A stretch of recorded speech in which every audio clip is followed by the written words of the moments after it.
निवडणुकीचा अर्ज दाखल करण्याचं काउंटडाऊन एकदा सुरू झालं की अचानक अनेक नवे प्रश्न, नवे मुद्दे उसळी घ्यायला लागतात. कधी इतके दिवस कुठेतरी लपलेले घोटाळे अचानक सूर्यप्रकाशात येतात, कधी जुनं वैर राजकीय किंवा अगदी व्यक्तिगतही नव्या रूपामध्ये एकदम अधिक आक्रमक होतं. कधी सामाजिक स्थैर्यावरही घाला घातला जातो. अचानक कोण कुठली कळ दाबेल आणि त्यामुळे कुठे झळ बसेल हे सांगणं अशक्य होऊन जातं. आणि आता राज्यातही हेच घडायला लागलेलं आहे आणि त्यावरच प्रकाश टाकण्यासाठी आजच्या झिरो अवरमध्ये मी पूर्वी भावे आपलं स्वागत करते. आता बघा ना, नगरपंचायत निवडणुका जवळ येत आहेत आणि अजित पवारांच्या पक्षासमोर संकटांची मालिकाच उभी राहिल्याचं चित्र आहे. अजितदादांचे पुत्र पार्थ पवारांवरती जमीन घोटाळ्याचा आरोप झाला आणि मराठा आंदोलक मनोज जरांगेंनी एक सनसनाटी आरोप केला आहे. हा आरोप आहे राष्ट्रवादीचे ज्येष्ठ नेते धनंजय मुंडेंवरती आणि तोही थेट जरांगेंच्या हत्येचा कट रचल्याचा. सकाळ होताच आज जरांगेंनी पत्रकार परिषद घेऊन धनंजय मुंडेंवरती आरोपांचा बॉम्ब फोडला.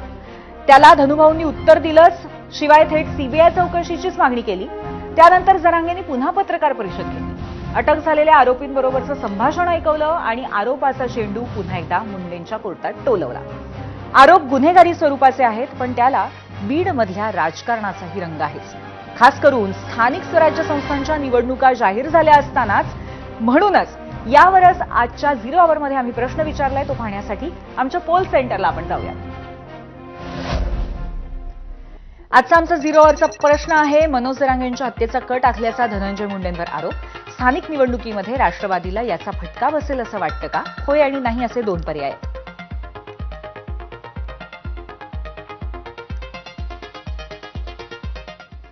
तर जरांगे यांच्या हत्येचा कट आखल्याचा आरोप काल झाला.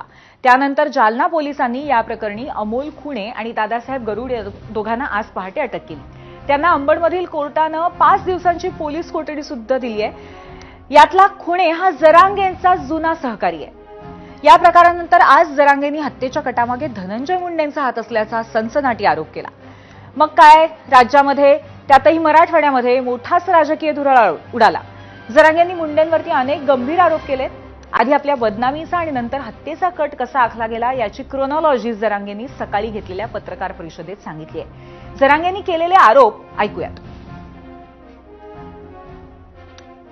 पहिलं काम ठरलं होतं त्यांच्याकडून करून घेणं.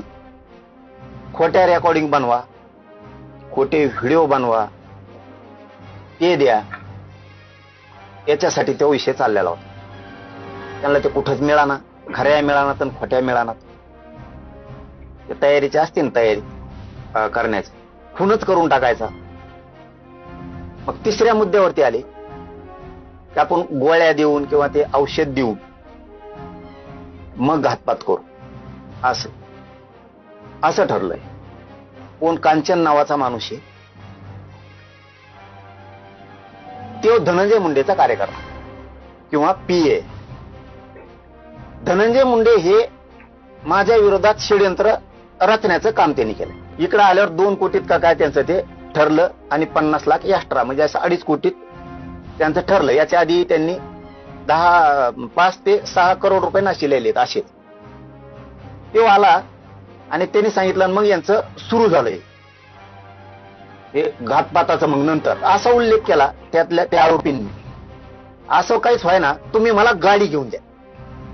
आरोपी म्हणले, आम्ही गाडीनं गाडी ठोकतो. मग हे म्हणला, नवी देण्यापेक्षा गाडी, धनंजय मुंडे म्हणला, नवी गाडी देण्यापेक्षा माझ्याकडे जुनी आहे आणि बाहेर राज्याच्या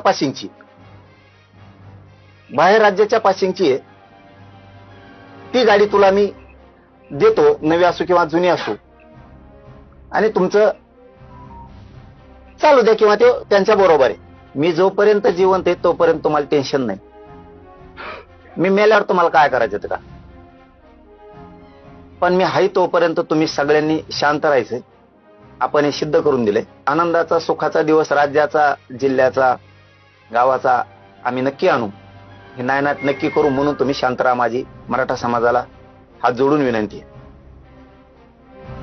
जरांगेंनी अशा आरोपांच्या फैरी झाडल्यानंतर धनंजय मुंडेंनी हे आक्रमक पवित्रा अर्थातच घेतला. दुपारी